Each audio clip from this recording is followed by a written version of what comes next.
आज के वचन के मनन के लिए हम लोग निकालेंगे निर्गमन उसका 30वां अध्याय, एक्सोडस चैप्टर 30। निर्गमन अध्याय 30, एक्सोडस चैप्टर 30, और पहली आयत से लेके हम इसकी 10वीं आयत तक पढ़ेंगे। Exodus chapter 30 versus 1 to 10। फिर धूप जलाने के लिए बबूल की लकड़ी की वेदी बनाना। उसकी लंबाई 1 हाथ और चौड़ाई 1 हाथ की हो। वह चौकोर हो और उसकी ऊंचाई 2 हाथ की हो, और उसके सींग उसी टुकड़े से बनाए जाएं। और वेदी के ऊपर वाले पल्ले और चारों ओर के बाजुओं और सींगों को चोखे सोने से मढ़ना, और इसके चारों ओर सोने की एक बाड़ बनाना। और इसकी बाड़ के नीचे इसके आमने सामने के दोनों पल्लों पर सोने के 2-2 कड़े बनाकर इसके दोनों ओर लगाना। वे इसके उठाने के डंडों के खानों का काम देंगे। डंडों को बबूल की लकड़ी के बनाकर उनको सोने से मढ़ना। और तू उसको उस पर्दे के आगे रखना जो साक्षी पत्र के संदूक के सामने है, अर्थात प्रायश्चित वाले ढकने के आगे जो साक्षी पत्र के ऊपर है। वहीं मैं तुझसे मिला करूंगा। और उसी वेदी पर हारून सुगंधित धूप जलाया करे। प्रतिदिन भोर को जब वह दीपक को ठीक करे तब वह धूप जलाए, और गोधूली के समय जब हारून दीपकों को जलाए तब धूप जलाया करे। यह धूप यहोवा के सामने तुम्हारी पीढ़ी पीढ़ी में नित्य जलाया जाए। उस वेदी पर तुम किसी अन्य प्रकार का धूप न जलाना, और न उस पर होम बलि और न अन्न बलि चढ़ाना, और न उस पर अर्घ देना। हारून वर्ष में एक बार इसके सींगों पर प्रायश्चित करे, और तुम्हारी पीढ़ी पीढ़ी में वर्ष में एक बार प्रायश्चित के पाप बलि के लहू से इस पर प्रायश्चित किया जाए। यह यहोवा के लिए परम पवित्र है। यहाँ पर जब हम आते हैं तो हम एक धूप वेदी के बारे में पढ़ते हैं, सुगंधित धूप जलाना। और यहाँ पर जिस सुगंधित धूप को जलाने के बारे में लिखा गया था उसको हम आगे पढ़ेंगे कि वो क्या था और कौन सा था। ये धूप की जलाने की जो वेदी थी बहुत ही इंपॉर्टेंट थी। उस मिलाप वाले तंबू के अंदर, उस पवित्र स्थान में ये वेदी की बहुत अपनी अहमियत और खासियत थी। और जैसे जैसे हम इसके बारे में पढ़ेंगे तो आपको समझ में आएगा कि क्यों रखा था। फिर से मैं दोहराने के लिए एज अ रिवीजन आप लोग को बताऊं कि पवित्र जो तंबू का जो पवित्र स्थान वाला जगह थी उसमें पर्दे से घुसते ही साथ एक और जो था सोने का 7 दीपदान था। उसके जस्ट सामने एक मेज थी जिसमें 12 रोटी थी जो इजराइल के 12 गोत्र को और प्रभु यीशु मसीह के 12 चेलों को दर्शाती है। और इन दोनों के जस्ट सामने जहां से परम पवित्र स्थान और पवित्र स्थान के बीच का जो कर्टन था, पर्दा था, उसके सामने वहीं पर उसी रूम में एक ये धूप वेदी रखी थी, जिस धूप वेदी का यहाँ पर जिक्र किया है। और आज हम जल्दी से इसी के बारे में सीखने को जा रहे हैं। जिससे पहले हम इसके बारे में पढ़ें और समझें, एक इसका आकार मैं आप लोग के सम्मुख रख रहा हूं जिससे आप लोग इसको समझ जाएं कि ये किस प्रकार की थी।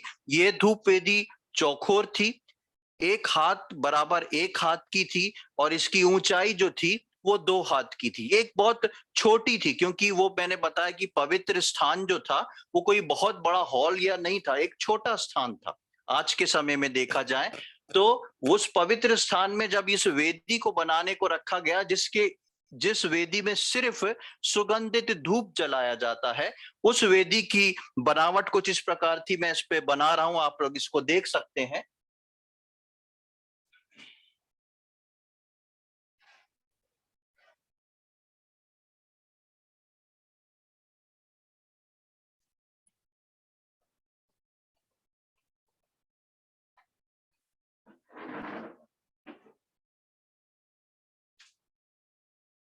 ये एक चौकोर वेदी है और इसके ऊपर जो मैं डिजाइन दे रहा हूं, ये डिजाइन जो है इसका एक सपोर्ट था, चारों तरफ के लिए एक सपोर्ट के रूप में था।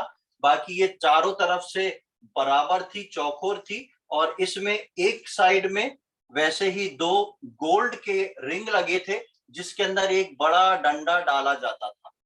और वैसे ही इसके दूसरी तरफ भी एक ऐसे गोल्ड के 2 रिंग थे जिसमें एक बड़ा डंडा डाला जाता था, जिस प्रकार पिछले दिनों में हम देख रहे थे कि इस डंडे के सहारे इसको उठाया जाता था, तो ये चौकोर रहती थी, चारों तरफ से बंद।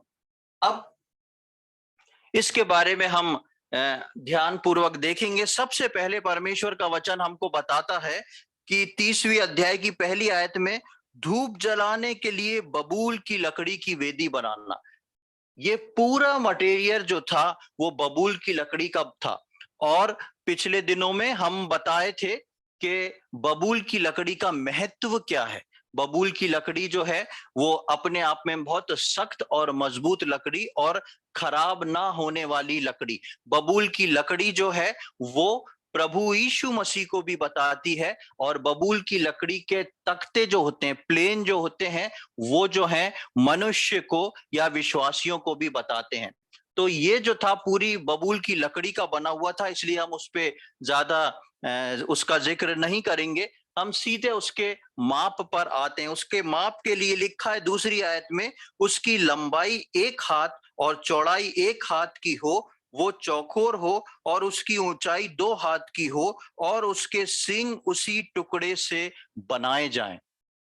इसकी लंबाई और चौड़ाई जो है चारों तरफ से बराबर हो, 1-1 हाथ का जिक्र किया है। और ऊंचाई जमीन से लेके उसकी ऊंचाई जो है वो लगभग 2 हाथ की हो। जैसे हम सोचे इसके बारे में, तो ये लगभग इतनी ऊंची जमीन से इस वेदी को बनाने को कहा था, और मूवेबल थी, उसको एक जगह से दूसरे स्थान पर रख सकते थे, और इसलिए उसको उठाने के लिए इसमें डंडे रखे हुए थे। सबसे पहले जब 1 बाई 1 का इसका नाप है, 1 हाथ और दूसरी तरफ दूसरा हाथ, यहाँ पर 1 और 1 हमको 2 बार मिल रहा है। और 1 का अर्थ होता है, जो मैंने पिछली बार बताया था, एकमात्र परमेश्वर और एकमात्र उद्धारकर्ता। 1 नंबर जो है इस बात को बताता है, एकमात्र परमेश्वर और एकमात्र उद्धारकर्ता।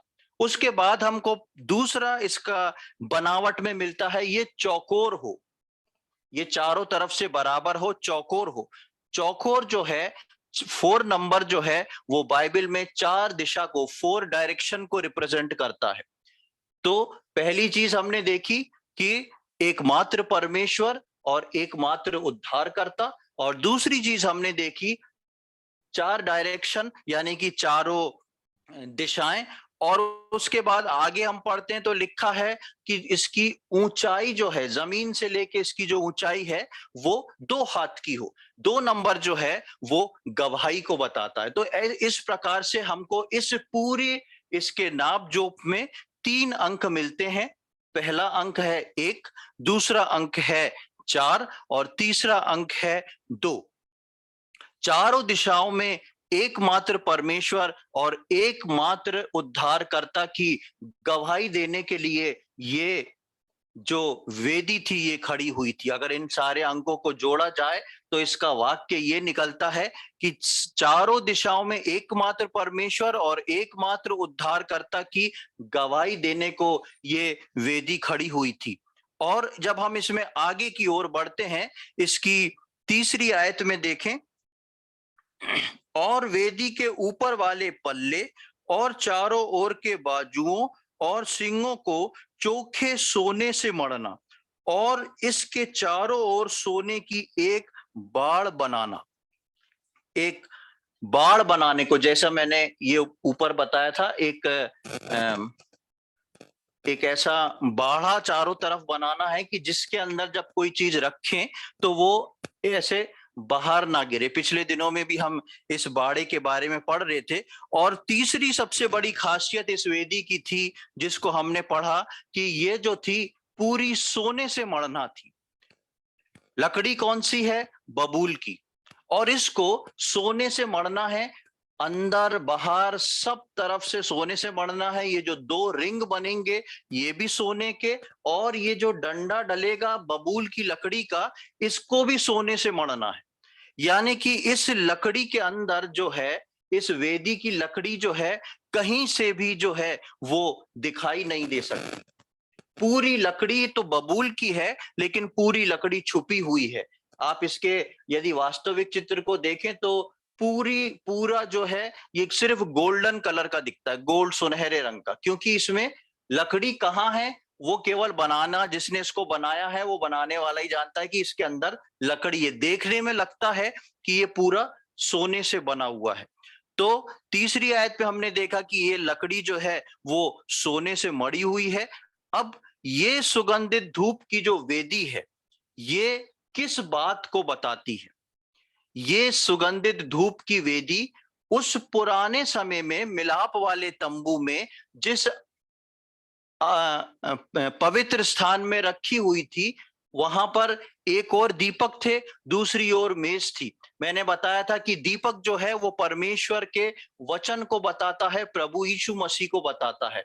और मेज के बारे में हमने पढ़ा था कि बहुत सारी चीजों को बताता है, और खासकर वो जो 12 रोटी उस मेज पे रखी हैं, वो इज़राइल के 12 गोत्र को, प्रभु यीशु मसीह के 12 चेलों को, और साथ ही साथ कलीसिया के अंदर प्रभु भोज की विधि को बताता है। तो एक तरफ 7 दीपदान जो हैं परमेश्वर के वचन को और प्रभु यीशु मसीह को रिप्रेजेंट कर रहे हैं, दूसरी ओर वो मेज जो है इज़राइल के 12 गोत्र जो परमेश्वर का पहलौठा के रूप में चुना गया, और नए नियम के 12 चेले प्रभु यीशु मसीह के, जिनके द्वारा नए नियम की कलीसिया स्थापित हुई, उनको, और साथ ही साथ एक होली कम्युनियन को बताता, प्रभु के भोज को बताता है जो हम हर संडे को लेते हैं। लेकिन अब इन दोनों के बीचों बीच में सामने की ओर, आगे की ओर जो है ये धूप वेदी रखी है। ये धूप वेदी जो है किस बात को बताती? ये धूप वेदी जो है वो परमेश्वर की आराधना को बताती है। ये धूप वेदी जो है वो परमेश्वर की आराधना को बताती है। और इसके अंदर लिखा हुआ था कि इसके अंदर सुगंधित धूप धूप जो कि परमेश्वर की ओर से बताए गए थे उसको जलाना था। ये सुगंधित धूप की वेदी आराधना को बताती है जो परमेश्वर को ग्रहण योग्य होती थी। अब जो है आज के वचन को बहुत ध्यान से सुने, क्योंकि आज का वचन यदि आप समझ गए, आपके आराधना करने का तरीका बदल जाएगा। ये धूप वेदी जो है ये परमेश्वर को ग्रहण योग्य आराधना को बताती थी। थी का मतलब बताती क्या अब नहीं है।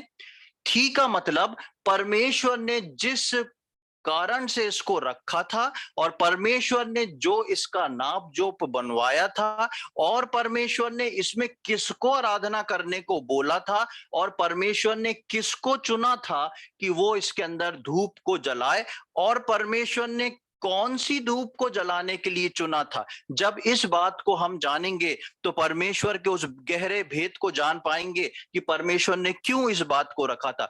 पुराने नियम में मिलाप वाले तंबू में ये धूप की वेदी जो है वो परमेश्वर की आराधना को बताती है। और आज नए नियम की कलीसिया यानी कि मैं और आप जहां पर बैठे हैं, उस कलीसिया में हम प्रभु भोज लेने से पहले जो आराधना करते हैं, उसकी स्तुति करते हैं, उसके वचन को पढ़ते हैं, उसको धन्यवाद का बलिदान चढ़ाते हैं, ये वही आराधना है जो अब हम आत्मिक रीति से चढ़ाते हैं। पुराने समय में ये व्यवस्था के रूप में चढ़ाई जाती थी, आज जो है हम उसको आत्मिक रीति से चढ़ाते हैं। ये पवित्र स्थान में जलती थी और वहां धुआं निकलता था। अब देखें, हम जब शुरू से इसको पढ़ रहे हैं कि पवित्र स्थान जो है उसके अंदर हमने देखा घुसते समय एक पर्दा, उसके बाद परम पवित्र स्थान के लिए एक पर्दा, और तंबू में उस पवित्र स्थान में एक तरफ सोने का दीपदान, एक तरफ मेज और एक तरफ वेदी। कहीं हमने पढ़ा क्या कोई रोशनदान या खिड़की? कहीं नहीं पढ़ा, क्योंकि उसमें कुछ ऐसा था नहीं। अब ये जो वेदी थी, इसके अंदर जब आग जला के धूप बत्ती डाली जाती थी तो क्या होता था? वहां पे धुआं भरना शुरू हो जाता था, और परमेश्वर ने उसकी क्वांटिटी बताई थी। आप सोचें, परमेश्वर ऐसा ही नहीं है कि वहां धुआं भर रहा है, लोग भवक में मर जाएं या सांस लेना मुश्किल हो जाए। परमेश्वर ने उसकी क्वांटिटी बताई थी, वो अभी हम आगे देखेंगे। और ये जब धुआं, उस सुगंधित धूप उठ से निकला हुआ धुआं उठता था, तो उस चारों तरफ उस पवित्र स्थान के अंदर कोई जगह नहीं है धुआं निकलने को। थोड़ा बहुत पर्दा ऊपर नीचे हवा से होए, थोड़ी बहुत आसपास से धुआं निकल जाए, लेकिन इस खुशबू वाले धुएं से ये पवित्र स्थान जो था क्या होता था? भर जाता था। इस पवित्र स्थान की हर चीज जो थी वो खुशबू में पूरी तरह डूब जाती थी। और जो सेवक होते थे या जो याजक होते थे, जब आराधना को करके या इस वेदी में धूप जला के बाहर निकलते थे, तो क्या होता था? उनके अंदर से वो खुशबू जो वो अंदर करके आए हैं, वो क्या होता था? बाहर फैलती थी। उनसे कोई लोग उनसे बात करता था तो उसमें से खुशबू निकलती थी। हम किसी से बात करते हैं, कोई सेंट छिड़क के आता है, तो सामने वाला जो बात करता है उसको एक एहसास होता है खुशबू का। ऐसा जब ये याजक जो थे बाहर निकलते थे, तो उन उसमें से एक खुशबू का एहसास होता था। नए नियम की कलीसिया में परमेश्वर की या प्रभु यीशु मसीह को लेके जब हम आराधना करते हैं, वो आराधना ऐसी होना चाहिए कि उसकी कलीसिया जो है वो सिर्फ और सिर्फ उसके धन्यवाद, स्तुति और उसके विचार से भर जाए। कलीसिया में बैठा वाला हर व्यक्ति जो है वो आराधना के विचार से भर जाए, वो प्रभु की स्तुति के विचार से भर जाए, परमेश्वर के धन्यवाद के विचार से भर जाए, और उसका मन जो है सिर्फ एक ही बात को बोले, प्रभु आपका धन्यवाद हो, प्रभु आपकी स्तुति हो, प्रभु आपका नाम ऊंचा किया जाए। क्यों? क्योंकि ये जो है पवित्र है। हम देखते हैं 10वीं आयत के आखिरी लाइन में देखिए, यहोवा के लिए क्या है? परम पवित्र है। पवित्र नहीं है, परम पवित्र है।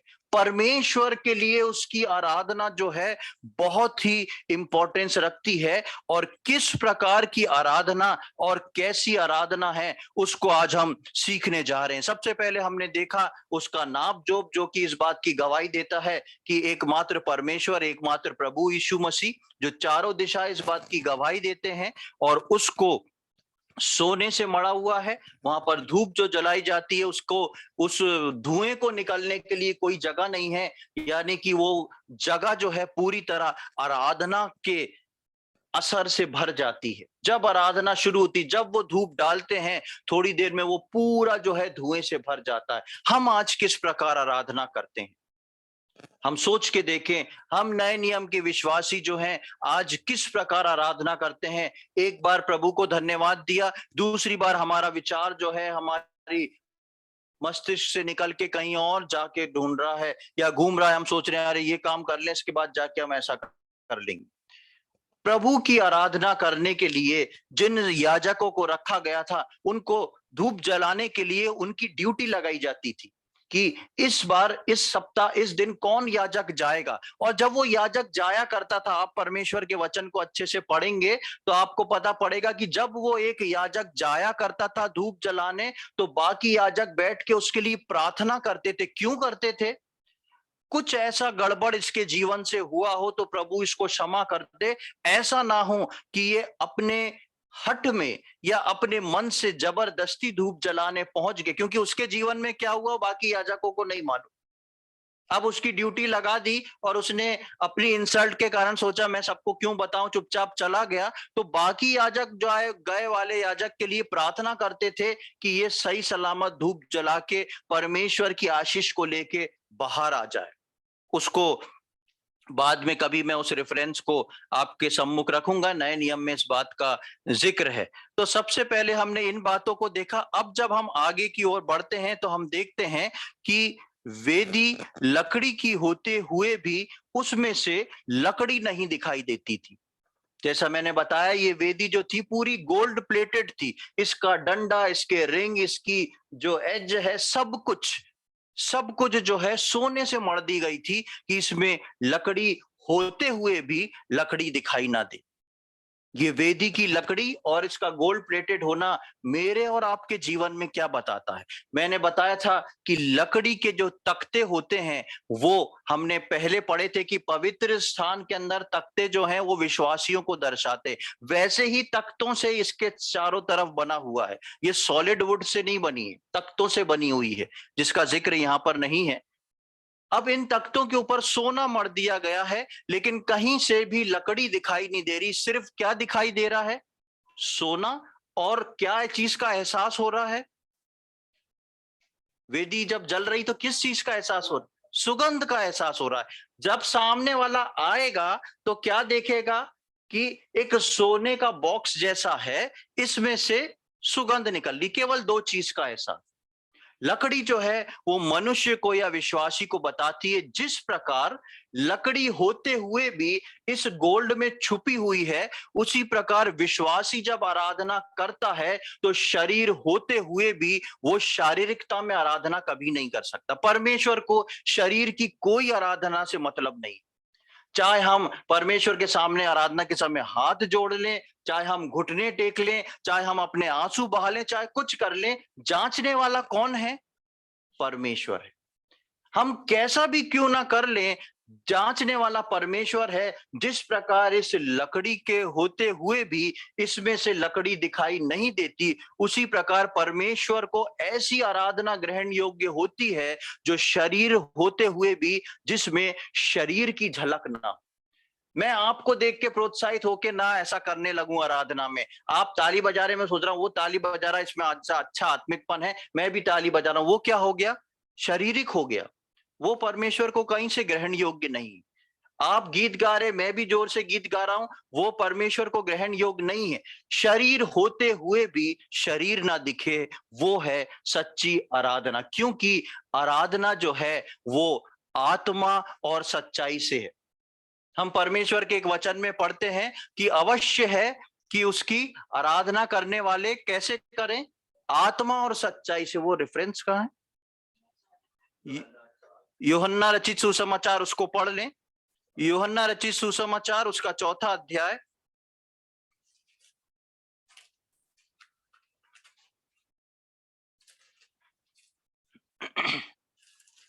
Gospel according to John chapter 4 और उसकी 24वीं आयत, 24th वर्ष। बहुत ध्यान के साथ पढ़े। आराधना के संबंध में ये वर्ष वो है जो इस वेदी से लिंक्ड करती है। वहां क्या लिखा है? परमेश्वर आत्मा है। सबसे पहली बात लिखी है, परमेश्वर आत्मा है और अवश्य है कि उसकी आराधना करने वाले कैसे करें? आत्मा और सच्चाई से उसकी आराधना करें। No physical body is needed. शरीर की आवश्यकता नहीं। चाहे आप गंदे कपड़े पहने हो, चाहे आप नहा के आए हो या नहा के नहीं आए हो, चाहे आपके हाथ पैर गंदे हो, चाहे आप कैसे कपड़ों में आ गए हो, परमेश्वर को इससे कोई मतलब नहीं है। परमेश्वर को इससे मतलब है, हम प्रभु बोध से पहले जब आराधना कर रहे हैं, वो आराधना आत्मा और सच्चाई से है कि नहीं।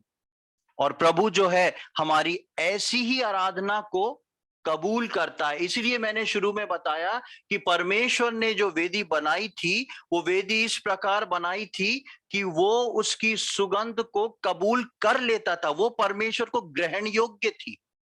और परमेश्वर ने उसके जो अलग अलग चीजों को बताया है, वो नए नियम के विश्वासियों के लिए एक भविष्यवाणी थी कि किस प्रकार नए नियम के विश्वासी जो हैं उस प्रभु की आराधना को करेंगे। तो तीसरी चीज हमने देखी कि वेदी लकड़ी की होती हुए भी उसमें लकड़ी दिखाई नहीं देती थी। इसी प्रकार प्रभु यीशु मसीह से उद्धार पाए हुए विश्वासियों के जीवन में जब हम आराधना करते हैं तो हमारे अंदर से वो शरीर नहीं झलकना चाहिए, हमारी कोई भी शारीरिकता नहीं झलकना चाहिए। सिर्फ आत्मा से दो शब्द भी अगर हमने कह दिए, प्रभु मैं आपका धन्यवाद देता हूं इस छुटकारे के लिए, वो एक लाइन प्रभु को ग्रहण योग्य है। वो एक धन्यवाद आपका प्रभु को ग्रहण योग्य है। जरूरी नहीं कि हम बहुत सारी बातें बोलें, जरूरी नहीं कि हम ताली बजाएं, या जरूरी नहीं है कि हम घुटनों के बल गिर के उसको उसके सामने रोएं। अगर आपका आत्मा अगुवाई करता है तो बिल्कुल करें, लेकिन आत्मा से बाहर ना करें, क्योंकि हमने यूहन्ना में पढ़ा कि परमेश्वर आत्मा है और ये जरूरी है कि उसकी आराधना करने वाले, उसके आराधक जो हैं, वो आत्मा और सच्चाई में होके उसकी आराधना करें। आगे की ओर चलेंगे, उसकी 9वीं आयत में आ जाएं। 9th वर्ष, अभी बीच का मैं छोड़ रहा हूं क्योंकि वो अभी हमको समझना कठिन होगा। पहले हम आगे का पढ़ेंगे तो अपने आप इसको समझ जाएंगे।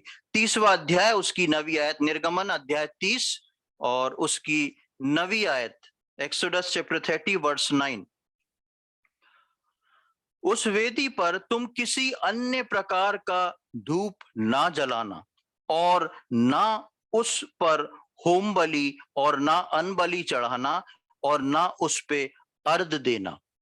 अब यहाँ पर वेदी के बारे में परमेश्वर आगे बढ़ता है और बोलता है कि उस वेदी पे तुम कुछ भी मत चढ़ा देना जाके। ये अच्छी खुशबू है, ये भी चढ़ा दो, वो अच्छी खुशबू है, वो भी चढ़ा दो। वो परमेश्वर क्या नहीं चलता। परमेश्वर क्या कहता है कि तुम उस वेदी पर तुम किसी अन्य प्रकार का धूप ना जलाना। तो फिर क्या जलाना, उसके बारे में हम देखेंगे। इसकी 34वीं आयत से देखें, 34 से लेके 38वीं आयत तक पढ़ लें। निर्गमन 30 उसकी 34वीं आयत से लेके 38वीं आयत तक।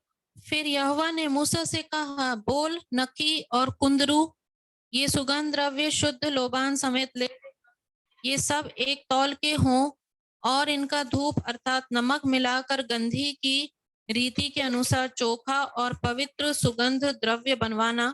फिर उसमें से कुछ पीस कर बारीक कर डालना। तब उसमें से कुछ मिलाप वाले तंबू में साक्षी पत्र के आगे जहां पर मैं तुझसे मिला करूंगा रखना, वो तुम्हारे लिए परम पवित्र होगा।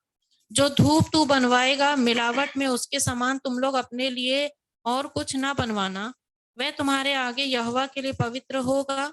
जो कोई सूंघने के लिए उसके समान कुछ बनाए वह अपने लोगों में से नष्ट किया जाए। यहाँ पर परमेश्वर ने स्पेसिफिकली कुछ चीजों को बताया। किस किस को बताया? बोल, नखी और कुंदरू ये सुगंध द्रव्य शुद्ध लोबान समेत 3 चीजों को, और आगे हम पढ़ते हैं इसको नमक में मिलाया। तो ये 3 चीजें जो हैं वो अब किस नाम में पाई जाती हैं वो हम नहीं जानते। कुंदरू कौन सा? जो रोज हम सब्जी खाते हैं वो, उसमें कोई खुशबू नहीं है। वो कुंदरू नहीं है, ये दूसरा कुछ है, उस समय का है। और इंग्लिश में भी मैं उसको ढूंढ रहा था तो बहुत कम नाम है जो कि आज के समय में हम समझ पाएंगे।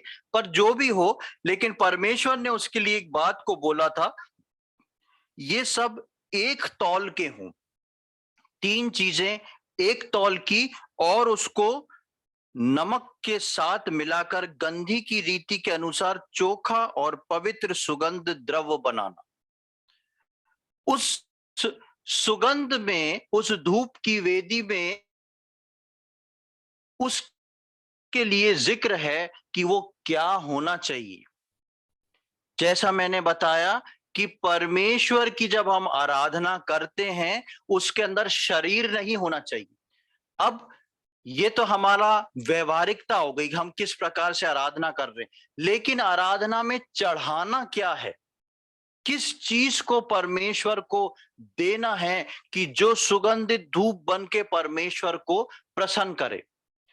परमेश्वर जो है इस बात को बताता है कि ये 3 और चौथी चीज नमक, इनको मिला के जो बनाया था, ये धूप जो है, ये पर्टिकुलर ये जो मटेरियल था, ये प्रभु यीशु मसीह को रिप्रेजेंट करता है। और प्रभु यीशु मसीह के लिए हम पढ़ते हैं इफिसियों के 5वें अध्याय में। कुछ खास बात को देख लें, उसको इफिसियों 5वां अध्याय और उसकी पहली दूसरी आयत। इफिशियंस चैप्टर 5, इफिसियों उसका पहला अध्याय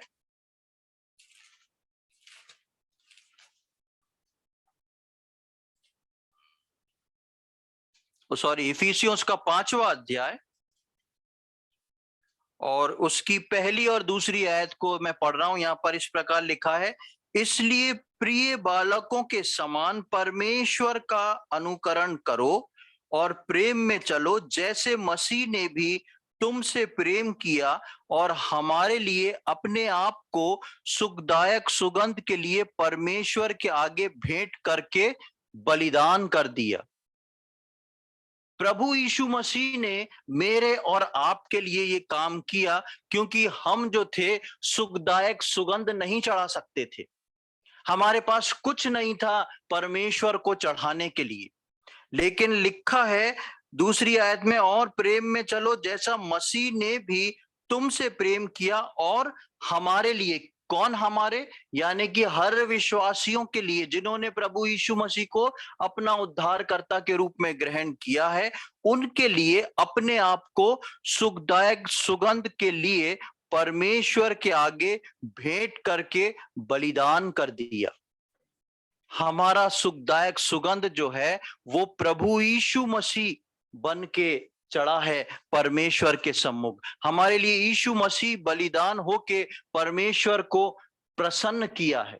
उसकी सुगंध को पाके परमेश्वर प्रसन्न हुआ है। इसकी विधि को जब हमने निर्गमन में पढ़ा तो इनको बराबर की मात्राओं से लेके इनको पीस डालना था और पीस के कूट के फिर इसको जो था उस धूप को बनाना था। प्रभु यीशु मसीह मेरे और आपके लिए कूटा गया, प्रभु यीशु मसीह मेरे और आपके लिए पीसा गया, तब वो जाके परमेश्वर के सम्मुख सुगंधित धूप बन के चढ़ाया गया, जिससे परमेश्वर प्रसन्न हुआ। और परमेश्वर बोलता है जब आकाशवाणी होती है, ये मेरा प्रिय पुत्र है जिससे मैं अति प्रसन्न हूं। क्यों प्रसन्न है? परमेश्वर निकट भविष्य में उस पर प्रभु यीशु मसीह के बलिदान को देख रहा था। इस धूप वेदी पे जो एक तरफ उस कमरे में परमेश्वर का वचन है, दूसरी तरफ प्रभु बोझ है, ये धूप वेदी जो है वो मजाक की नहीं है। हम हर बार प्रभु बोझ से पहले पढ़ते हैं कि हम अपने आप को जांच लें और जांच के परखते हुए इसमें से भाग लें। लेकिन आप यकीन जाने, इस जांच परख से भाग लेना जितना आवश्यक है, उससे कहीं अधिक आवश्यक मेरी और आपकी आराधना है कि हम अपनी आराधना कैसी चढ़ा रहे हैं। हम कभी भी फॉर्मल होकर आराधना ना चढ़ाएं। जो मन में है अपने मन से प्रभु को धन्यवाद दें। प्रभु मैं ऐसा हूं, मैं आपको धन्यवाद देता हूं कि आपने मेरे जीवन में ऐसे काम को किया है। क्योंकि वहां पर लकड़ी नहीं दिखना चाहिए, अर्थात मेरा और आपका शरीर नहीं दिखना चाहिए, सिर्फ मेरी और आपकी आत्मा दिखना चाहिए, क्योंकि वो आत्मा है और ये अवश्य है कि उसकी आराधना करने वाले आत्मा और सच्चाई से उसकी आराधना करें। ये इस बात को भी बताती है कि हमारी आराधना भी परम पवित्र होना चाहिए और हफ्ते भर की तैयारी के साथ होना चाहिए। दूसरा पॉइंट आता है, आराधना कैसे करना, क्यों करना। अब जब कैसे करने की बात आती है, बहुत ही मुख्य पॉइंट है आराधना जो हम हर संडे को करते हैं। देखिए, दो प्रकार की आराधना होती है। एक होती है हमारी व्यक्तिगत आराधना। व्यक्तिगत आराधना कौन सी होती है? जब हम हर दिन परमेश्वर के सम्मुख जाते हैं, अपने कमरे में, अपने घर में, अपना व्यक्तिगत रिश्ता जो परमेश्वर के साथ होता है, उसको लेके जब प्रभु के सम्मुख आते हैं, हम प्रभु को धन्यवाद देते हैं, उसकी आराधना करते हैं। फिर परमेश्वर का वचन पढ़ते हैं, अपनी जरूरतों को रखते हैं, प्रार्थना करते हैं, अपने विचारों को रखते हैं, जैसा जिसके पास समय होता है वो करते हैं। उस समय जो हम करते हैं वो होती है हमारी व्यक्तिगत आराधना। उस आराधना के विषय में हम अपने आप को, उस आराधना में ज्यादातर हम लोग सही रहते हैं, सीरियस रहते हैं। क्यों? क्योंकि उस वक्त हमारी आराधना सुनने वाला कोई नहीं है, सिर्फ परमेश्वर है। लेकिन जब कलीसियाई आराधना की बात होती है, तो मैंने जैसा आपको बताया कि इस मिलाप वाले तंबू के पवित्र स्थान में सारे याजक एक बार में घुस नहीं जाते थे इसमें धूप जलाने को। उनकी ड्यूटी लगती थी, जो उसको नियुक्त किया जाता था। अब जब हम नए नियम के विश्वासी हैं और प्रभु ने मेरे और आपके लिए पवित्र स्थान को ठहराया, यानी कि वो मिलाप वाला तंबू का जो पवित्र स्थान है वो आज मेरे और आपके लिए कलीसिया है। जब इस कलीसिया में हम प्रभु भोज में से भाग लेते हैं तो हमको याद रहना चाहिए कि संडे आ रहा है और इस संडे को मेरी ड्यूटी परमेश्वर ने लगाई है। किस चीज के लिए लगाई है? कि मैं उसकी वेदी पे जाके सुगंधित धूप को जलाऊं। इसलिए मेरे और आपका हफ्ते भर का जीवन इस बात को बताता है कि हम किस प्रकार अपने परमेश्वर को आराधना चढ़ा सकते हैं। ये आराधना ऐसी नहीं कि हम हफ्ते भर कहीं भी घूमे, कहीं भी कुछ किया और संडे को हम आके प्रभु की आराधना, क्योंकि उसमें मैं बाद में आगे अभी हम जाएंगे, ये जितना परम पवित्र है उतना ही खतरनाक है। जितना प्रेशियस है उतना ही डेंजरस है। तो इसलिए जब हम प्रभु की आराधना करने आते हैं, प्रभु भोज तो उसके बाद की बात हो गई, पहले हम आराधना करते हैं फिर प्रभु भोज लेते हैं। आराधना जो है वो हमारी बहुत ही खास होना चाहिए। पूरे हफ्ते हमारी तैयारी ऐसी होना चाहिए कि हम प्रभु को भाने वाली और ग्रहण योग्य आराधना हम चढ़ा सकें। ऐसा ना हो कि हम हफ्ते भर संसार के साथ लिप्त हैं और उसके बाद जो है हम प्रभु की आराधना भी कर रहे हैं, हम अपने प्रभु के लोगों के साथ जय मसीह की भी कर रहे हैं, और बाहर जब जा रहे हैं दूसरी जाति के लोगों के साथ उससे उनके भगवानों की भी जय कर रहे हैं, सब कुछ कॉमन मिक्स चल रहा है। ये प्रभु कभी बर्दाश्त नहीं कर सकता। कलीसिया बर्दाश्त कर लेगी क्योंकि कलीसिया को नहीं मालूम, लेकिन इसका दंड बहुत खतरनाक है। आगे हम देखेंगे हफ्ते की तैयारी के अंदर, हफ्ते की तैयारी के अंदर आपका शरीर जो है वो पवित्र और निर्दोष होना चाहिए। किस प्रकार पवित्र और निर्दोष? परमेश्वर के वचन के अनुसार मेरा और आपकी जो देह है वो पवित्र और निर्दोष होना आवश्यक है। हम कोई शैतान के बंधन में ना हो। हमारे मुंह से निकलने वाली जो वाणी है वो ऐसी ना हो जिसमें ओछे शब्द हो, वो ऐसी ना हो जिसमें घटिया शब्द हो, या सीधी तरह में कहूं कि ऐसी ना हो कि मजाक में गालियां हो। आजकल बहुत नॉर्मल चल गया है मजाक में गाली देना। लोग इंग्लिश में गाली देते, हिंदी में गाली देते, मजाक में, और उसको स्टेटस को बड़ा अच्छा सोचते हैं कि हम बहुत फॉरवर्ड हैं इसलिए बातचीत में ऐसी छोटी छोटी चीजों को बोलते हैं। पर ऐसा व्यक्ति जो है वो आराधना करने के लिए वर्जित है। उसके बाद शैतान के बंधनों में बंधना। शैतान के बंधनों में बंधने से मतलब है हम प्रभु में आने के बाद अभी भी किन किन मान्यताओं में लिप्त हैं। हम प्रभु में आने के बाद अभी भी जो है मान्यता को लेके कुछ अंगूठी, कड़ा या ताबीज को पहन के चल रहे हैं। हम संसार के लोग जिस चीज को अपने जीवन को बचाने के लिए कर रहे हैं, यदि हम उसको कर रहे हैं तो मेरे और आपके लिए ये आराधना जो है बहुत ही खतरनाक सिद्ध होने वाली है। उसके बाद दूसरी चीज आती है, हम चलते फिरते अगर मंदिर और मस्जिदों में जाके प्रसाद को टेस्ट कर रहे हैं और उसको ले रहे हैं, वो मेरे और आपके लिए मृत्यु आने के बराबर होती है। संसार में आप सब कुछ कर सकते हैं, पूरी का वचन बोलता है कि किस प्रकार ये बातें हफ्ते भर हमको अपने जीवन को जांचना है। हमारा चाल चलन, हमारा सोच विचार, हमारे शारीरिक बंधन, और साथ ही साथ हम अपने मुंह से किस बातों को बोल रहे हैं, किन जगहों पे जा रहे हैं, कहां से हम संगति को रख रहे हैं, उनको यदि लेके, उनको साथ लेके हम कभी भी आराधना नहीं कर सकते। इन सब के साथ साथ आराधना को करना बहुत ही खतरनाक है। क्यों खतरनाक है? इसके 38वीं आयत को देखें, 30वें अध्याय की 38वीं आयत। जो कोई सूंघने के लिए इसके समान कुछ बनाए वो अपने लोगों में से नष्ट किया जाए। और इसके ऊपर, ये तो आखिरी है, इसके ऊपर जो है परमेश्वर ने कई बातों को लिखा हुआ है। इस जो मटेरियल परमेश्वर ने बताया था, परमेश्वर ने बोला था कि ये मटेरियल की कॉपी नहीं होना चाहिए, इस मटेरियल की कॉपी नहीं होना चाहिए, ना ही इस मटेरियल से मिलती जुलती खुशबू कोई होना चाहिए कि जब हम कोई याजक अंदर गया उसने सोचा अरे ये खुशबू कितनी अच्छी है, इसको मटेरियल तो मुझे मालूम है, परमेश्वर ने जो बोला है 3 चीज में से मैं एक चीज हटा के बाकी दोनों चीजों को मिला के लगा लूं तो मेरा घर भी खुशबू से भर जाएगा। परमेश्वर ने साफ बोला जो धूप जलाने को मैंने बोला है इसकी कोई कॉपी नहीं होना चाहिए, और यदि कॉपी हो जाए तो क्या होगा? क्या लिखा है? नष्ट किया जाए। वो नष्ट हो नहीं जाएगा। उस वहां के लोगों को बोला गया था इसको पथराव करके मार डालना। क्यों? क्योंकि ऐसा व्यक्ति जो है वर्जित हो जाता।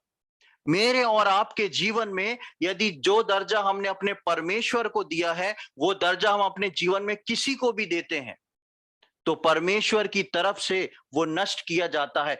फर्क सिर्फ इतना है, फर्क जानते हैं क्या है?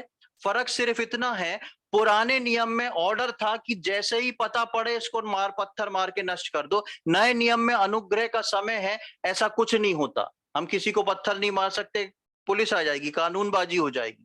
लेकिन जैसे नया नियम जो है आत्मिक नियम पर है, उसका दंड भी आत्मिक रूप से है। ऐसा नहीं कि वो व्यक्ति बच जाएगा। देखिए मेरे साथ, निकालें इब्रानियों की पत्री उसका 10वां अध्याय, Hebrews chapter 10, इब्रानियों की पत्री उसका 10वां अध्याय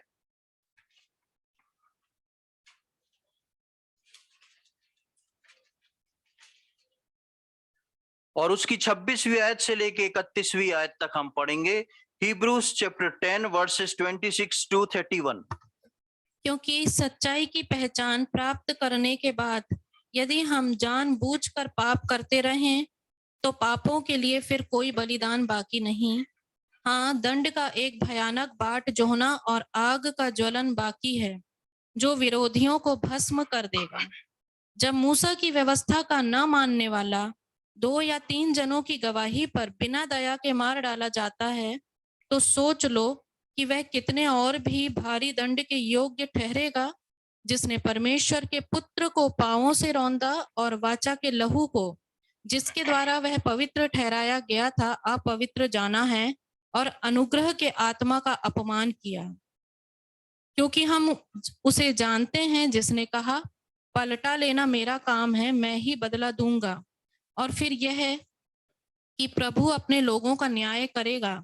जीवते परमेश्वर के हाथों में पड़ना भयानक बात है। हाँ, यहां पर हम आते हैं, ये नए नियम की वाचा है। अभी हम कहां पढ़ रहे थे? पुराने नियम की वाचा, कि यदि कोई व्यक्ति उसमें से मिला जुला के करने की कोशिश करे कि जैसा यहां चल रहा है वैसा मेरे घर में भी चल जाए, जैसा जीवन मैं संसार में जी रहा हूं वैसा जीवन जो है प्रभु के भवन में भी आके चला लूं, सब अच्छा अच्छा हो जाएगा। जितना अच्छा ये परमेश्वर है वो सिर्फ बाहरी आंगन तक है। अब बहुत ध्यान से सुनिएगा, परमेश्वर के मंदिर में 3 स्थान थे, परम पवित्र स्थान और बाहरी आंगन। बाहरी आंगन में परमेश्वर के लोग आया जाया करते थे। परमेश्वर की इजरायली जाति जो थी वो आ सकती थी, अपने बारे में याजकों को बता सकती थी। लेकिन पवित्र स्थान के अंदर कौन आ सकता था? सिर्फ याजक लोग। तो इसलिए बाहरी आंगन में आप आओ जाओ, कुछ करो, बलिदान चढ़ाओ नहीं चढ़ाओ, कैसा करो, उसको परमेश्वर नहीं छूता था। लेकिन वो समय जब आपने अपना कदम उठा के पवित्र स्थान में रख दिया, दुगनी आशीष आपको मिलेगी, लेकिन उसके साथ दुगने खतरे में भी आप और मैं हैं। इसलिए क्योंकि वहां हर कोई नहीं पहुंच सकता, और प्रभु यीशु मसीह में मैं और आप याजक ठहराए गए हैं। इसीलिए हम नए नियम की कलीसिया में उसकी आराधना करते हैं। ये आराधना का काम बाहरी आंगन में खड़े हुए इजरायलियों को नहीं दिया गया था। आराधना का काम याजकों को उस पवित्र स्थान में खड़े रहने को दिया था। अब प्रभु यीशु मसीह के धन्यता के कारण, उसके बड़े बलिदान के कारण मेरा और आपका प्रमोशन हो गया। कैसा हो गया? बाहरी आंगन से हम कहां आ गए? पवित्र स्थान में आ गए। लेकिन जितना हम पवित्र स्थान में आए हैं, हमारी जिम्मेदारी बहुत बढ़ गई। और ये पवित्र स्थान में बताऊं, आप अगर पुराना नियम पढ़ें तो ये पवित्र स्थान जो स्थान था ना, ये खेल का स्थान नहीं था। ये ऐसा स्थान नहीं था, ये विजिटिंग प्लेस नहीं थी कि आओ जाओ आराधना करो, इसमें से धूप जला दो और वहां से रोटी खा लो और यहाँ से वचन को जो 7 दीपदाने देख लो और चल दो। ये पवित्र स्थान जो था एक जोखिम का स्थान था। जितनी आशीष है, आप परमेश्वर में बने हैं तो आशीषों की बरसात है आप पर, और आप यदि परमेश्वर के वचन के अनुसार गलत तरीके से उस पवित्र स्थान में प्रवेश करे हैं तो हो सकता था सामने कुछ नहीं दिखता, लेकिन वो ये व्यक्ति जो है पूरी तरह बर्बाद हो जाता। क्यों? क्योंकि उसने मिलावट करने की कोशिश करी। उसने इस बात को गंभीर नहीं जाना कि मैं इस पवित्र जगह पर जो हूं इस चीज को चढ़ाने को पहुंच रहा हूं, मैं जो हूं इसमें धूप को डालने को पहुंच रहा हूं। प्रियो, मेरी और आपकी आराधना जो है बहुत ही सोच विचार के साथ हो। मेरी और आपकी आराधना जो है वो सिर्फ इतना नहीं कि हम आराधना में गीत गा लिए, समय को बचाने के लिए सब आ जाएं, सब बैठ जाएं, गीत हो रहा है, ये इसलिए नहीं। ये हृदय से निकलने वाली आराधना है, जिस प्रकार हमने बोला कि ये अवश्य है क्योंकि परमेश्वर आत्मा है, और अवश्य है कि उसके आराधक जो हैं वो आत्मा में होके, शरीर को अलग करके आत्मा में होके, और हफ्ते भर उस तैयारी से कि मुझे अपना मुंह को खोलना है संडे को प्रभु की आराधना के लिए। ये है प्रभु की आराधना, जो सुगंधित धूप बन के चलती उड़ती है और पूरे भवन को भर देती है। उस तंबू में धुआं निकलने का कोई स्थान नहीं। जब मैं और आप आत्मा और सच्चाई से कलीसिया में बैठ के आराधना करते हैं, तो वो प्रभु की खूबसूरती, वो प्रभु की खुशबू और सुगंध जो है पूरी कलीसिया को भर देती है। और जब हम बाहर निकलते हैं एक हल्के हृदय के साथ, एक आनंद के साथ कि मैं अपने उद्धारकर्ता को जय जयकार करके आया हूं, मैं अपने उस उद्धारकर्ता को धन्यवाद दे के आया हूं जिससे मैं बहुत शीघ्र मिलने वाला हूं, वो मेरा उद्धारकर्ता बादलों पर मुझको लेने आने वाला है। उतना हल्कापन, उतना चैन के साथ। और यदि हम आराधना करने के बाद फिर उसी ख्याल में हैं, फिर वैसे ही अपने घर निकल गए, फिर वही बात, तो कोई मतलब नहीं। इसलिए हम अपने आप को आराधना के लिए तैयार करें। इस वेदी से मिलने वाली सुगंध में कोई मिलावट नहीं होना चाहिए, ना ही उस सुगंध जैसी कहीं और इस्तेमाल होना चाहिए। जैसा मैंने बताया कि मेरे और आपका परमेश्वर, जिसकी हम इस मेज के चारों ओर बैठ के आराधना करते हैं प्रभु भोज लेने से पहले, वो दर्जा यदि आपने भूल के भी दे दिया, तो यहां पर हम उसके बारे में पढ़ते हैं इब्रानियों में कि उसकी 26वीं आयत से, क्योंकि सच्चाई की पहचान प्राप्त करने के बाद यदि हम जानबूझकर पाप करते रहे तो पापों के लिए कोई बलिदान शेष नहीं रहा। सच्चाई की पहचान कौन सी? नहीं, यीशु मसीह है, लेकिन सच्चाई की पहचान कब हुई हमें? नहीं, नियम से भी नहीं, सच्चाई की पहचान के बाद लिखा है। वो पहचान हमारी कैसे हुई सच्चाई से कि हाँ ये सच्चा है प्रभु यीशु मसीह? हाँ, जब हम प्रभु यीशु मसीह को उद्धारकर्ता के रूप में ग्रहण कर लेते हैं, उसके बाद लिखा है कि क्योंकि सच्चाई की पहचान, यानी कि मेरा और आपका उद्धार प्राप्त करने के बाद यदि हम जानबूझकर पाप करते हैं तो पापों के लिए फिर कोई बलिदान बाकी नहीं रहा। प्रभु यीशु मसीह एक बार स्वर्ग छोड़ के आया, उसने अपना बलिदान दे दिया और चला गया। अब जितनों ने उसको उद्धारकर्ता के रूप में ग्रहण कर लिया, वो उसको उसने अपने पिता की संतान होने का अधिकार दे दिया। लेकिन उस सच्चाई को पहचानने के बाद, सारी सच्चाई जानने के बाद लिखा है, यदि कोई जानबूझकर पाप करे तो अब प्रभु यीशु मसीह दोबारा मेरे और आपके लिए नहीं आने वाला है। अब प्रभु यीशु मसीह न्याय करने आने वाला है। पहले वो मेमना बन के आया था, अब वो श्वेत घोड़े पे सवार होके राजा बन के न्याय करने आने वाला है। जिस दिन प्रभु यीशु मसीह आएगा उस दिन अनुग्रह का समय खत्म हो जाएगा। इसलिए यहां लिखा है कि यदि कोई उद्धार पा चुका है और उसके बाद जानबूझ के सारी सच्चाई जानने के बाद भी अगर वो गलती कर देता है, तो लिखा है उसके लिए फिर कोई भी बलिदान बाकी नहीं रहा। तो फिर क्या बाकी रहा? 27वीं आयत में देखें, हाँ, दंड का एक भयानक बाढ़ जोना और आग की ज्वाला बाकी है जो विरोधियों को भस्म कर देती है। ये विरोधी कौन थे? ये शैतान के और संसार के लोग थे, जिनको परमेश्वर ने उन विरोधियों के लिए वो आग रखी थी। लेकिन जिस व्यक्ति ने प्रभु यीशु मसीह को उद्धारकर्ता के रूप में ग्रहण करके जानबूझ के अगर उसमें चला गया, तो अब वो जो आग विरोधियों के लिए रखी हुई है, उसके लिए लिखा है उनको भी उसी के लिए बाट जोना पड़ेगी। और 28वीं आयत में लिखा है, जब मूसा की व्यवस्था को का ना मानने वाला 2 या 3 जनों की गवाहियों पर बिना दया के मार दिया जाता है, तो सोच लो कि वो कितने और भी भारी दंड के योग्य ठहरेगा, जिसने परमेश्वर के पुत्र को पांव से रौंदा और वाचा के लहू को जिसके द्वारा वो पवित्र ठहराया गया था अपवित्र जाना है और अनुग्रह के आत्मा का अपमान किया है।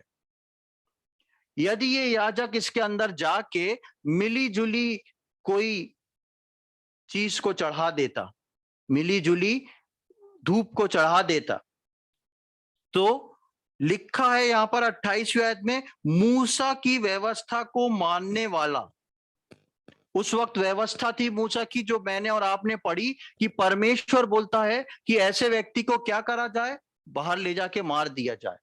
तो यहां पर लेखक जो है इब्रानियों का, वो बोल रहा है कि वो तो मूसा की व्यवस्था थी जब परमेश्वर ऐसे न्याय करता था, लेकिन जिसने अब इस व्यवस्था को तोड़ा है, कौन सी, तो 29वां वर्ष, तो सोच लो कि वो कितने और भी भारी दंड के योग ठहरेगा, जिसने परमेश्वर के पुत्र को पांवों से रौंदा और वाचा के लहू जिसके द्वारा वो पवित्र ठहराया गया था अपवित्र जाना और अनुग्रह के आत्मा का अपमान किया।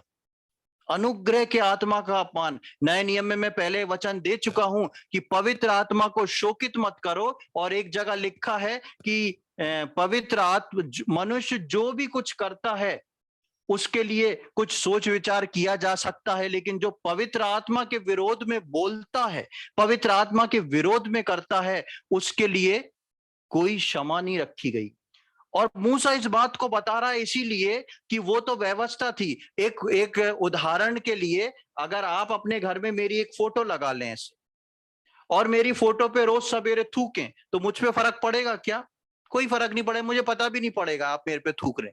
लेकिन मैं सामने आऊं तब आप मेरे मुंह पे थूकें, तो मेरे को तब तो फर्क पड़ेगा कि अरे इनको क्या हो गया, मेरे मुंह पे थूक रहे हैं।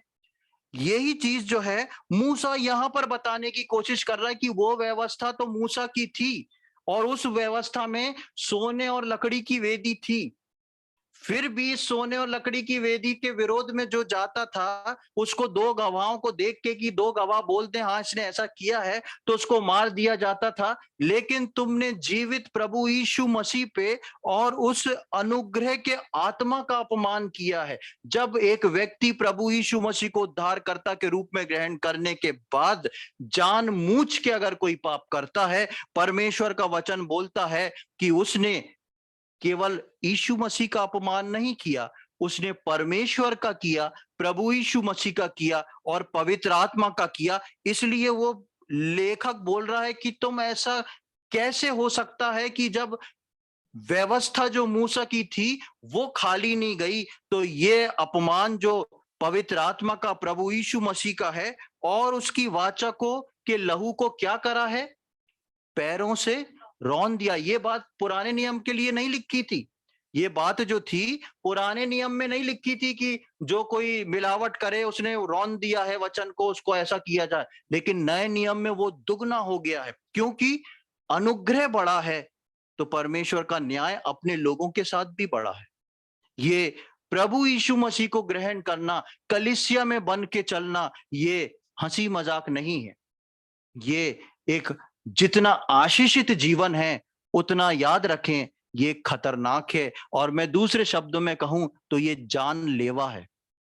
क्योंकि परमेश्वर के साथ जो है हम मजाक नहीं कर सकते। 30वीं आयत में लिखा है, क्योंकि हम उसे जानते हैं जिसने कहा पलटा लेना मेरा काम है, मैं ही बदला दूंगा। वहां पे मूसा की व्यवस्था में बदला कौन दे रहा है? हाँ, लोग जो हैं वो दे रहे हैं। लिखा है परमेश्वर ने ऐसा ऐसा होए, तुम लोग इकट्ठे होकर उसको मार दो। परमेश्वर का उसमें कोई हाथ नहीं है। लेकिन जब नए नियम की व्यवस्था आ गई, अनुग्रह आ गया, बिना कुछ करे पापों की क्षमा मिल गई, बिना कुछ करे पवित्र आत्मा मिल गया, बिना कुछ करे हम परमेश्वर की संतान बन गए, सब कुछ मिल गया, तो उसके लिए दंड भी भारी है। और यहां पर 30वीं आयत में परमेश्वर बोलता है, बदला कौन देगा? मैं दूंगा। You need not to worry about that. तुम लोगों को नहीं देखना है ये काम। कलीसिया के लोगों को नहीं सौंपा कि तुम भी गवाही करो, इकट्ठा करो, ऐसा नो। इसका काम जो है परमेश्वर बोलता है इसका बदला मैं दूंगा। क्यों? क्योंकि इसकी कीमत जो है वो परमेश्वर ने चुकाई थी। परमेश्वर का जो प्रिय पुत्र था, परमेश्वर ने अपने प्रिय पुत्र को इस दुनिया में भेजा था, और परमेश्वर अपने प्रिय पुत्र के लहू को अगर कोई पैर से रौंदता है, परमेश्वर जल उठने वाली आग है, भस्म करने वाली आग है। परमेश्वर उसके साथ कुछ भी नहीं कर सकता। उसके बाद हम देखते हैं, और फिर ये भी लिखा है, प्रभु अपने लोगों का न्याय करेगा, संसार का नहीं। संसार का न्याय बाद में है, पहले प्रभु अपने लोगों का न्याय करेगा। और 31वीं आयत खत्म होती है कुछ इस प्रकार, जीवित परमेश्वर के हाथों में पड़ना भयानक बात है, बहुत खतरनाक बात है जीवित परमेश्वर के हाथों में पड़ना। प्रियो, आराधना जो है वो यूं ही नहीं है। अब समय है कि हमारी कलीसिया जो है इस बात को समझे कि हम आराधना के लिए तैयार होके आए, अच्छे कपड़ों के साथ नहीं, नहा के कपड़े पहन के नहीं, लेकिन अपने हृदय से सोमवार से लेके शनिवार तक इस तैयारी में रहें कि मेरे को परमेश्वर से मुलाकात करना है, मेरे को मेरे उद्धारकर्ता की आराधना करना है, मेरे को मेरे उद्धारकर्ता की स्तुति करना है, और उसके लिए मैं पवित्र और ग्रहण योग्य बन के प्रभु के सामने उस आराधना को करूं। हम अपने आप को तैयार करें, अपने जीवन को तैयार करें कि हमारी आराधना जो हो वो पवित्र और ग्रहण योग्य हो। दुनिया में बहुत सारी कलीसिया हैं प्रभु यीशु मसीह के नाम से, और यकीन जाने उन कलीसिया में सब कुछ चलता है। आप अगर उन कलीसिया में जाएंगे, आप जैसा जीवन बिताना चाहते हैं सब कुछ जायज है। क्यों? क्योंकि वहां पर परमेश्वर का वचन नहीं। लेकिन जिन कलीसिया में परमेश्वर का वचन है, वहां पर परमेश्वर का वचन माना जाता है, और परमेश्वर के वचन को सबसे ऊपर रखा जाता है, क्योंकि उस कलीसिया का सेवक और उस कलीसिया के जिम्मेदार विश्वासी डरते हैं। किससे डरते हैं? परमेश्वर से। परमेश्वर बोलता है न्याय मैं करूंगा, बदला अब जो है वो दूसरा व्यक्ति नहीं लेगा, मैं लूंगा बदला। और मुझको, आपको, हमको उस प्रेमी परमेश्वर जो है वो बदला लेने वाला भी परमेश्वर। हम उसके पुत्र के लहू का अनादर कभी नहीं करें। हम उसके पुत्र के स्तुति और आराधना के लिए तैयारी के जीवन में आए। हम कभी भी इस रीति, ज्यादा अच्छा है कि हमको ऐसा लगता है हम उस आराधना को मिस कर दे, नहीं जाएं, दंड से बचेंगे। फिर हम कौन से दंड में आएंगे? आत्मिक दंड से बच जाएंगे, जो मैं दूसरे शब्दों में कहूं तो सरकारी दंड में आ जाएंगे, यानी कि सांसारिक दंड में आ जाएंगे। वो फिर भी रिलायबल है, लेकिन प्रभु की कलीसिया जो है वो मजाक पे आधारित नहीं है। चाहे हम सोचें कि हमारा जीवन अच्छा नहीं है, हम कुछ भी नहीं करें, हम चुपचाप बैठ के चले जाएं, वो परमेश्वर की कलीसिया में वर्जित है। और मैंने जो जो बातें बताई हैं आपको परमेश्वर के वचन में से पढ़ के बताई। जो दूसरी कलीसिया में जहां सब कुछ चलता है, वो कभी परमेश्वर के वचन को खोल के ये इन बातों को नहीं बताते, क्योंकि उनको मेंबर्स चाहिए, लोग चाहिए, और ना खुद उनने बाइबल पढ़ी है कि जानते हैं कि परमेश्वर के वचन में क्या लिखा है। आराधना मजाक नहीं है, अपनी जान को जोखिम में न डालें। मैं स्पष्ट रूप से कह रहा हूं, आराधना को इतना हल्का ना समझें। आराधना जो है बहुत ही महत्वपूर्ण, बहुत ही बहुमूल्य, और जहां परमेश्वर पवित्र लिखता है और जहां परमेश्वर का वचन परम पवित्र लिखता है, बहुत ध्यान से बाइबल को पढ़ें। कई जगह पर पवित्र लिखा है, लेकिन जहां पर परमेश्वर ने परम पवित्र लिख दिया ना, आप समझ जाएं, आप सिर से लेके पैर के नाखून तक बहुत सावधान हो जाएं, क्योंकि जहां परमेश्वर परम पवित्र बोल रहा है, उससे बढ़कर कोई चीज नहीं। परमेश्वर हम में से प्रत्येक की सहायता करे कि आगे आने वाले समय में हम बहुत ही ईमानदारी के साथ, बहुत ही सोच समझ के, प्रभु बोझ लेना सेकेंडरी है, प्राइमरी है परमेश्वर की आराधना। मेरे और आपके मुंह से झूठी आराधना का शब्द ना निकले, मेरे और आपके मुंह से वही आराधना निकले जो परमेश्वर को ग्रहण योग्य है। हम क्यों उसके विरोधी होके उसके हाथ में अपने जीवन को डालें? क्योंकि परमेश्वर बोलता है, परमेश्वर का वचन बोलता है, उसके हाथों में पड़ना भयानक बात है। परम पवित्रता से भयानकता की ओर कैसे विश्वासी चला जाता है, उसको पता नहीं पड़ता।